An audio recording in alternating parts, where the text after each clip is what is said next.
Всем привет! 24 апреля 2023 года. Виноград мой еще пока укрыт. Вот сегодня начну его только-только раскрывать.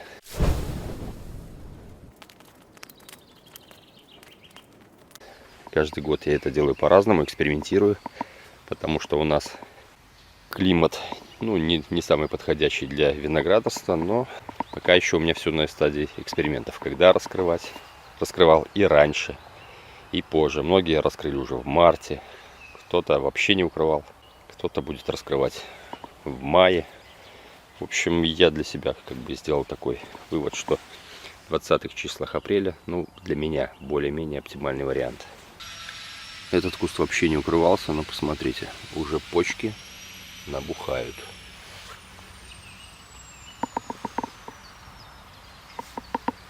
Я так пока более-менее набросал, пока еще это не окончательная подвязка, но в общем уже более-менее что-то похоже.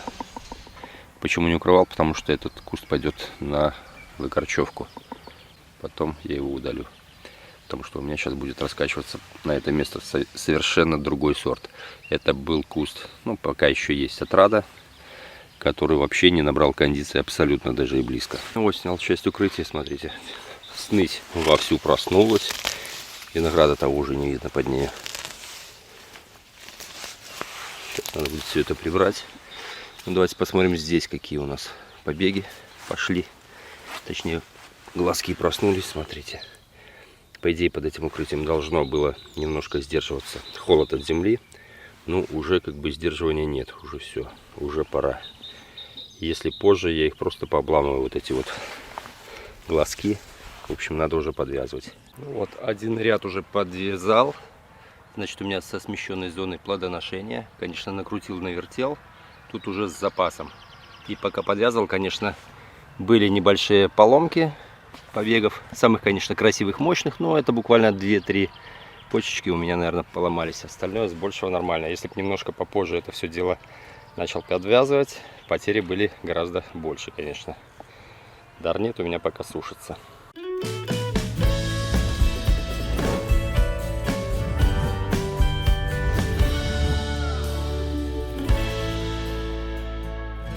Вот моя аркашка. Короче, я зимой показывал, что у меня с крыши здесь навалило прилично снега. Всю защиту, щиты попереламывала. Проволоку оборвала.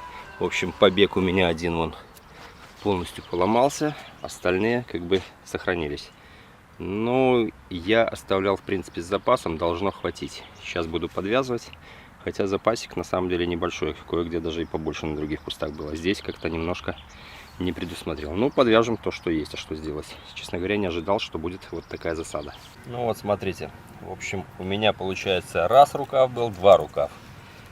И, в общем, на этом рукаве у меня поломалось. Соответственно, все, он мне уже не нужен, от него толку не будет. Слава богу, что вот на этом рукаве у меня был запас. У меня раз побег и два побег. Так что, в принципе, более-менее угадал. Так что всегда оставляйте запас, потому что неизвестно, что будет за зиму. Короче, вот этот уже от него толку не будет. В общем, этот рукав я полностью удаляю. Честно говоря, тут даже к нему особо и не подлезть. Короче, насколько смогу, подлезу, но будет примерно выглядеть так. Пенек оставлю на всякий случай, чтобы не усыхало. Все. В общем, на один рукав теперь у меня меньше. Буду выращивать теперь у основания новый рукав. Все, это на мусорку. А этот я подвяжу. И смотрите, я подвязал этот внутрь. И вот этот у меня заполнит вот это пространство внутрь. Здесь у меня молоденький побег. Здесь у меня ляжет на соседний. Пустовать тоже места не будет. В общем, Аркадия у меня будет загружена. Так что более-менее немножко угадал. Хотя можно было это и позже обрезать, когда сокодвижение становится. Ладно, не подумал, бог с ним. То, что пасока капает, в принципе, ничего страшного. Многие этого очень боятся. Бояться этого не стоит.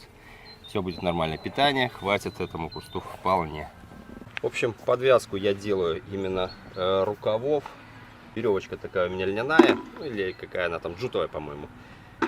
Я пробовал топинером. Все-таки не выдерживает ленты, вырывает. Поэтому я вот беру так буквально 2 обхвата, сильно не пережимаю, не перетягиваю, легенько так, потому что вот этот лоза будет утолщаться в процессе роста побегов, она будет увеличиваться, будет такой рукав формироваться. В общем, легонечко оно ходить должно. Раз. Вон, видите, оно еще грязное. Ничего, сейчас обсохнет, обветрится и все будет нормально. И что хорошо вот в этих веревочках джутовых, они природные. И потом просто срезал, кинул, оно перегнило и все. Никакой химии, оно в принципе все перерабатывается. Их хватает только на сезон. Я помню, когда пытался сэкономить, развязывал. В общем, они уже к концу сезона слабенькие, еле держат. Ну и вот раз, точка, два, точка. Ну давайте еще вот здесь вот. Вот так вот здесь подвяжем, чтобы им немножко было полегче. Все, то же самое сделал. Все. И вот получилось такое. Полностью пространство у нас занято. Все. Красота. Ну вот смотрите, надежда ранее у меня вот до сих пор было укрыто. Вот здесь было не укрыто. Оно здесь в снегу было. Смотрите, перезимовало шикарно. Снег, шикарное укрытие. Видите? Почечки все надулись, все нормально. И там, где укрыто, почечка, ну, чуть-чуть меньше, но уже тоже надувается. В принципе, я держу до победы ближе к земле, чтобы была прохлада, чтобы они попозже просыпались.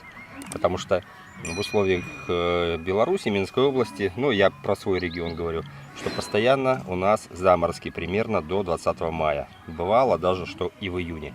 Поэтому я максимально сдерживаю. Да, хочется пораньше раскачать, но потом под заморозок попадет и кирдык. Поэтому я сейчас все это подвяжу и сделаю временное укрытие.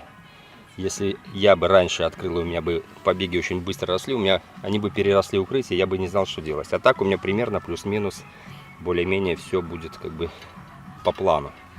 Кроты, конечно, за зиму сильно все порыли, где-то вообще под кустами, ну вот как бы кучка. Сейчас мы это все разгребем.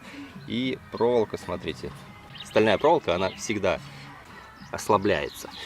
Давайте покажу, как выглядит тонис.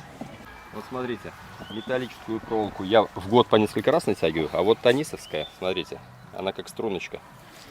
Я ее, по-моему, у меня ей 2 года, да, 2 года. Я ее как натянул, все, я ее больше не трогал. Она в таком у меня виде и висит. Ни разу не ослаблял, не натягивал. Но она как бы перепады температур выдерживает шикарно. Поэтому вот я в последнее время использую тонисовскую. Запас есть еще у меня, конечно, стальной, но пока использую, буду и то использовать. Но в дальнейшем все-таки тонис мне очень нравится. Некоторые талдерепы, они за зиму прикоревают, конечно. Ну вот берем вот так вот его немножко разрабатываем, в принципе. И процесс пойдет, потому что бывает, что вручную его вообще не повернуть. Некоторые ржавеют, некоторые нормально. Вот я его полностью расслабил. Я его сейчас... Ну вот такой геморрой, только с остальной проволокой. Я говорю, с тонисовской таких проблем нет. И за сезон могу даже 2 раза так делать. Хотя у меня упоры, вот покажи упор. Вот у меня здесь упоры стоят, все. Но все равно где-то сводит, где-то проволока растягивается из-за жары. Металл начинает тянуться. В общем, и периодически приходится вот так его обновлять. Вот так мы его натянем, сейчас зажмем, и будет красота. Будет все у нас как струночка. Но в процессе лета придется все-таки немножечко еще корректировать. Все, разработал, оно более-менее пошло, хотя я его и смазывал. Но не особо это помогает. Ну вот, в принципе, вот, покажи длину. Вот. Такой натяжки более чем достаточно. Все. У меня уже здесь рвалась проволока, я ее чинил, но пока работает и работает. Вообще спрашивали, как правило, натягивать проволоку. Давай кверху. Чтобы ее правильно натяжение сделать, надо сначала натянуть вверх и поэтапно вниз идти. Натянули верхнюю, эту и нижнюю в самом конце. Тогда будет правильное натяжение. Если здесь натянете, а потом вверх уйдет, и у вас низ будет провисать. Поэтому всегда начинайте натяжку с верхней проволоки. Это я уже нижнюю просто показал, было удобнее все это снимать. Поэтому вообще надо начинать с верхней. Здесь вообще все очень расслаблено. Ну что, подвязка закончилась. Вот так выглядит многолетний куст. Так выглядит трехлетний. Что вызрело, то вызрело. Это дынька. Я надеюсь, в этом году сигналочки какие-то уже получу. Ну и вот здесь. Тут такие относительно уже там 4 годика, там 3 годика. Каталония.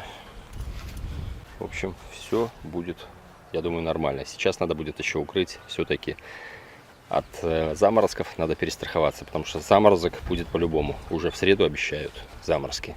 Если будет заморозок, то вот эти вот все почечки, они погибнут. И потом, пока восстановится, пока вырастут замещающие, это будет потеряно время. Ну что, сделал еще одно укрытие. Это уже временное от заморозков.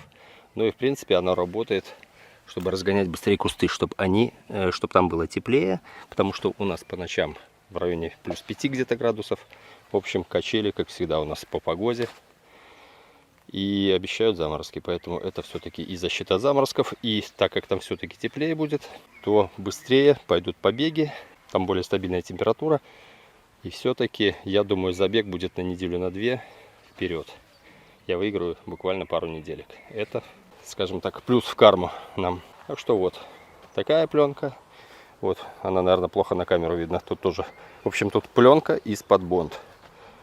Я раньше делал двойной спат-бонд, одинарный спат-бонд. Он спасает от легкого заморозка, там, который под утро. Если более длительный, не спасет. Двойной спат-бонд лучше, но когда приличные заморозки длительные, тоже не спасает. А пленка и спат-бонд меня всегда выручала. Это уже как бы, ну, на 100%. Ну, если, конечно, не будет с 8 вечера и до 8 утра морозов, там минус 5, конечно. Я надеюсь, до этого не дойдет. Поэтому все, народ. Пишите в комментариях, когда вы раскрыли свой виноград. Делаете ли вы временное укрытие от заморозков. Конечно, у кого большие плантации, но не вариант. Так как у меня не так уж и много кустов, около 30. В принципе, я могу себе это позволить. Если было больше, я бы еще миллион раз подумал, наверное. Все, народ, всем удачи, пока.